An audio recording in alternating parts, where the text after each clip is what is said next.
Season of Discovery. Now that is a version of WoW you probably haven't been thinking about all that much recently, but it's just received a massive update which completely changes everything about this version of the game. The seasonal server definitely got off to an incredible start, and I think it proved to be more popular than Blizzard expected, but over time a pretty considerable chunk of the population have gradually faded away from this revamped vanilla experience due to dissatisfaction with the new content, mainly Phase 3, and nightmare incursions, as well as finding it difficult to keep motivation to grind the new runes, especially on alts. After all, it's a seasonal server all about class changes. Of course people are going to want to try out alts, but the thing which will make you think actually I'll give this seasonal server another go is the fact that there is now a rune vendor in every single starter zone, which sells every single rune and quality of life book for 1 copper each. You can genuinely make a new character, do one quest, and then buy every single rune in the game. It's kinda crazy. You have full power Season of Discovery classes, no rune grinding needed, and they're available instantly with no previous investments needed. Today we are revisiting Season of Discovery, going over all the recent news, including a sneak peek of a loading page of future content, and explaining why at this point you may want to have another think about returning to this seasonal server. But first, a quick word from today's sponsor, StarCraft X. StarCraft X is the largest MMO FPS that takes place in the Chernobyl exclusion zone, where you'll have the chance to explore, fight and survive with friends. Think Stalker, but multiplayer. In StarCraft X, you decide your path. You can hunt for valuable artifacts, try and take them off other players, explore hidden secrets, trade, or take up arms in faction conflicts. So whether you prefer PvP or PvE, the zone will offer something for everyone. StarCraft X has a large-scale cinematic main story spanning the whole zone with unexpected plot twists and turns where your decisions will certainly be having consequences. The game also offers large-scale faction wars where you can join or create your own group to fight for control of the zone. Each faction will also have their own goals, strengths, and a unique style of play. So join the fight to take over key territories, complete faction-specific missions, and tip the balance of power within the game. Whether you set out alone, jump in with friends, or choose to make new allies, it'll be up to you as to how you'll play and what you will do. You can check out StarCraft X via the links below for free today and see if you have what it takes to survive the zone. Many thanks to StarCraft X for the sponsor today. Let's get on back to WoW. We'll start off with a big one, the rune vendor in every single starter zone. You can't miss them as soon as you log in, and they're selling every rune and the various quality of life ability books which have been put in the game since its beginning for 1 copper a piece. I have to say here, this would have been good a very long time ago. I think Blizzard have been typically slow to pull the trigger on doing this, and they did go and explain why this has only happened now, stating that getting all those new abilities right away a while ago would have been somewhat overwhelming, but now the player base has settled more, and the fact that if you prefer a more vanilla experience, anniversary realms are there, that they feel okay to do this now. I mean, Arrow was there for vanilla enjoyers as well before, but I guess fresh realms are just kind of OP.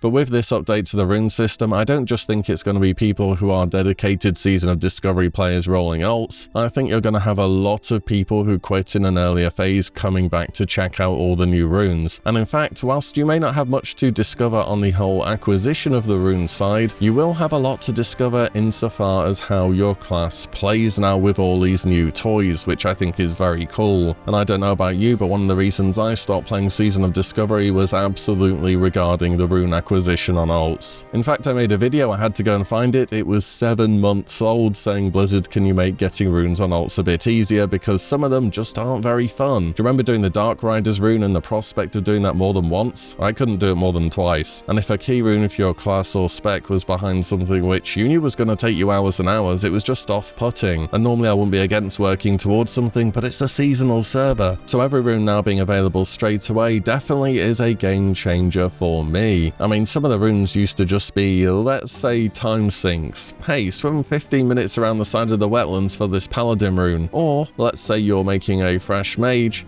and you want to unlock Arcane Barrage. Sure, no problem, just go and collect 40 books from a across the world which are all over the place. This single room would have taken you hours and hours, by the way. That doesn't sound all too appealing, so I'm happy the vendor's here now. And I do think this is better late than never for Season of Discovery, because it's going to allow anyone to hop on a class which they would have taken an interest to, but they just didn't want to get the runes on, and it's going to allow you to experience everything that class has straight away. Of course, you'll still have to level a bit to unlock your regular abilities and so on, but we'll talk more about that in a moment. And if you find there's something to like, I think the rune vendor will have revamped to leveling big time in Season of Discovery. And later on there are the level up raids, of course, and then the standard vanilla endgame, which has also seen some changes. Something to think about though, if you are starting a new character, just be aware that you still physically need an item to use a rune engraving on, so you won't be able to have shoulder, helm or ring runes on a level 1 character straight away. As for those slots, items are just not very common. There's probably some gold to be made here from making very low level items, or you can just check vendors across the world which sell common quality items and mail them over to your new alt. And even if you're just a bit curious about checking Season of Discovery out, you might as well, because the runes were a big barrier to entry and that just doesn't exist anymore. And the classes have come a long way since you probably last played the game, if indeed you have. It's definitely very distinct from vanilla, but it doesn't feel too modern either. A lot of people compare it to retail, which it's not really. It's more towards Wrath or Kata, and having all of those runes straight away is going to really impact your character. The biggest impact you'll notice straight away will be on the leveling experience. I don't know if in Season of Discovery you ever got boosted to get an overpowered rune, or you just went out of your way to get a really good one early. Do you remember when Blizzard buffed Druid Star Surge by a casual 182% and gave it a 6-second cooldown and gave it a scaling mana cost with your level, where at low levels it would literally not cost any mana. It went from one of the worst runes in the game to one of the best runes. I remember going to get that at level 12, and then you just ran around and pretty much one-shot everything, and it was kind of fun. Every class will have some version of this at low level now, without needing to go and boost or go out of your way to get a rune. And it seems as though leveling really needed a refresh on Season of Discovery. I went and checked the day before the update, and I did do this at very off-peak times, but compared to the Anniversary Realms, there were only a handful of people online in starter zones on Season of Discovery Realms, whereas every single Anniversary one was full more or less. Getting all these runes at level 1 is going to reinvigorate the leveling experience, at least for a while in Season of Discovery, because leveling is a bit less of a deal than it typically is in vanilla, and it's been sped up a lot so you can get towards the end game faster. But for the goal of the season, I think this is fine. In Season of Discovery, by default, there is a 150% experience modifier on leveling, so you're going to be getting through the content really fast. You can turn this off at innkeepers if you want to, by the way. You also get 300% bonus gold from quest rewards, so you're keeping up in terms of having the ability to afford, well, abilities and your mount and so on. There's also dual specialization, of course, in SOD. You can get this at level 40 for 50 gold, similar to the Anniversary Realms. Overall, I'm expecting to see a big return to leveling in Season of Discovery, and a lot of people coming back to try out all the runes which they like the sound of, but they just didn't want to put the time into getting them. If you've been trying out the Anniversary Realms, expect this leveling experience to feel dramatically different, and more like playing a twinked out character towards the Wrath era of the game, I would say. You're going to be super overpowered, you're going to be leveling fast, but it should be fun to try out all the new runes. Next up is class balance. So maybe you play a class or a spec that you're familiar with, you always pick, but typically you don't get to see much play at level cap in vanilla. I'm talking your Rat Pallies, Boomy, Affliction Lock and so on. Well, things will have changed in Season of Discovery, I can guarantee you that. We're going to have a quick look at Warcraft logs to compare to what we typically see in vanilla. This was the top 10% of performers for classes back in Molten Core, when that was the current content phase in Season of Discovery. Melee were definitely on top, and the warrior complaints throughout Season of Discovery were not to be too well founded, it seems. Here's the top 10% of performers during Blackwing Low, and that was the current phase. We're seeing a lot more casters on top now, and outside of Arms and Beast Mastery, which seem to be just absolutely terrible, this looks quite balanced at a glance, if I'm honest. And finally, a view from the most recent raid, AQ. A large amount of specialization diversity, and just to compare to regular vanilla, I can show you because raids are out on the Anniversary Realms now. Here's how the top 10% of DPS are looking there. You know, the funny thing is on Season of Discovery, there's 21 specs which are counted as DPS for logging. Typically on vanilla, there are only 12. There are 9 specs which are in the void somewhere, not even worth considering. I think on the Anniversary Realms, a lot of people will do their leveling, they'll have a great time with that because vanilla's leveling leveling has always been great, they'll get to the endgame and they'll realize, I picked a druid, I now have the choice between putting 10 times more effort in than any warrior to do less DPS than them, or I can press Healing Touch rank 7 for a year, or just wait till TBC happens perhaps. Vanilla is great, don't get me wrong, I'm still a huge fan, but again for me the good bit is leveling. For endgame, I think Season of Discovery has come a long way, and having more choice of playing a viable spec at endgame is an area that it's built on in a positive way. There's definitely criticisms to be had in terms of the power creep, because people are doing crazy amounts of damage in this seasonal server, but you can play more than about 3 specs and do some damage, so I think that's good. There's also a ton of updated gear in Season of Discovery too, and way more items that will feel valuable to a variety of specs within the game. Of course, BIS will still be BIS, but there will be way more options than there usually is, and it's always nice having drops feeling worthwhile. There are also tier sets for each spec within the game too, and they still have that system where tier tokens will drop and then you can go and turn them in for the one you want. An interesting side effect of these new tier sets so far has been that some of the bonuses are so powerful or gameplay changing that it actually becomes difficult to upgrade to the next tier set afterwards.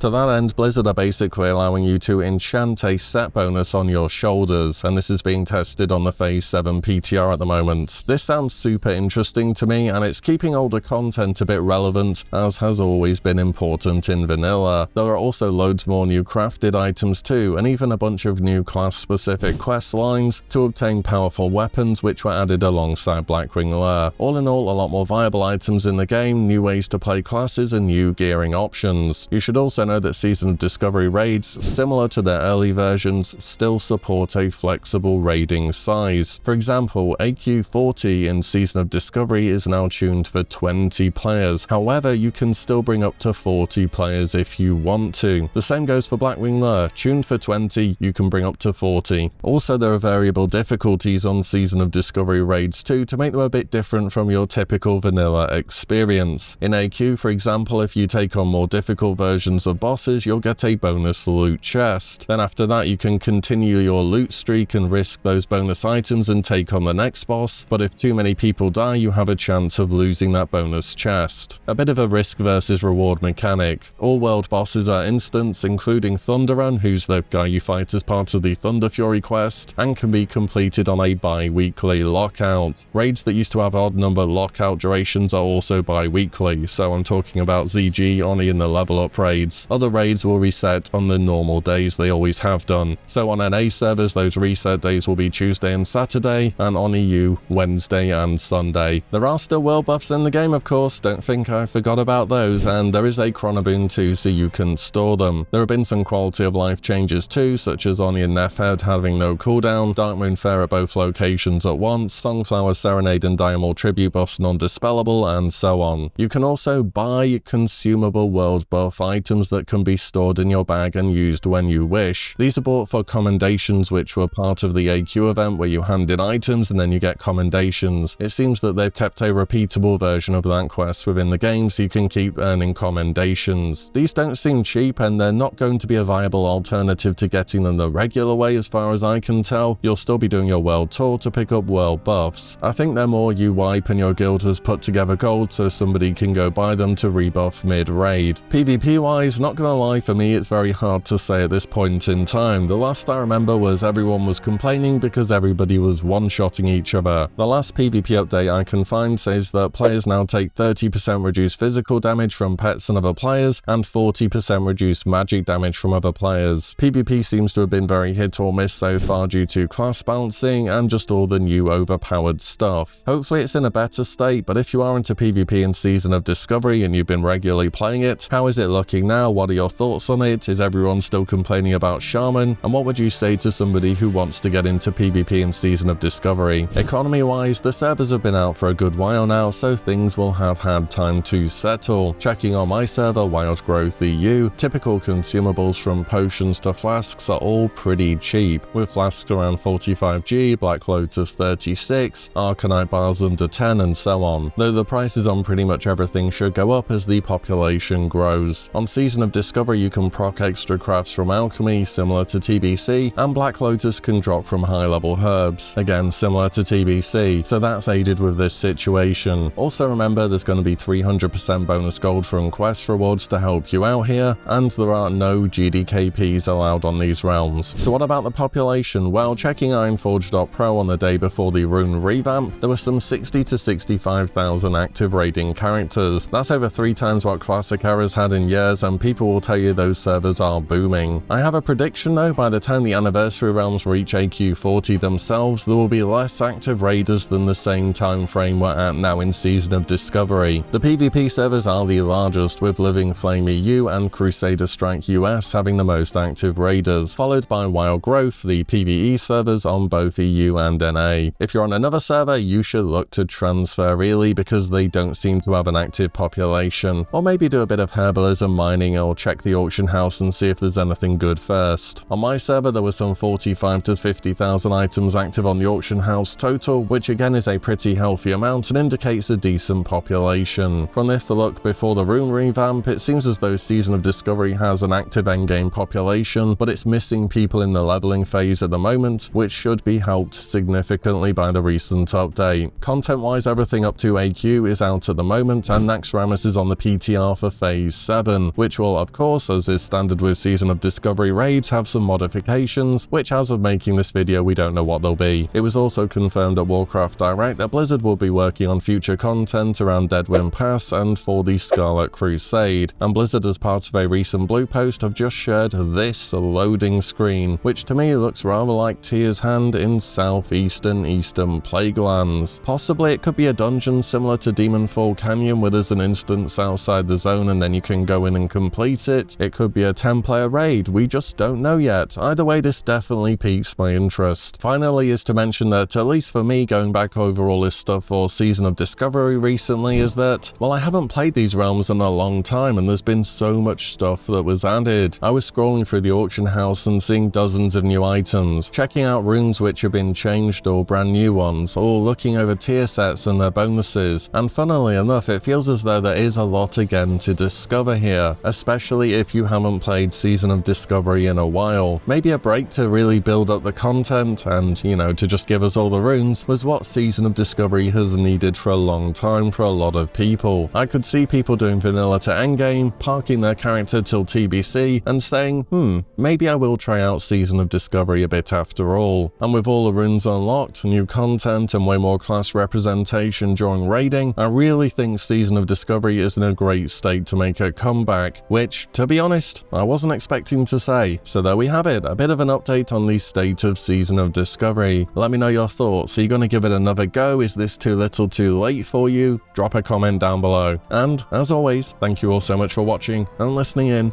and I shall see you on the next one very soon.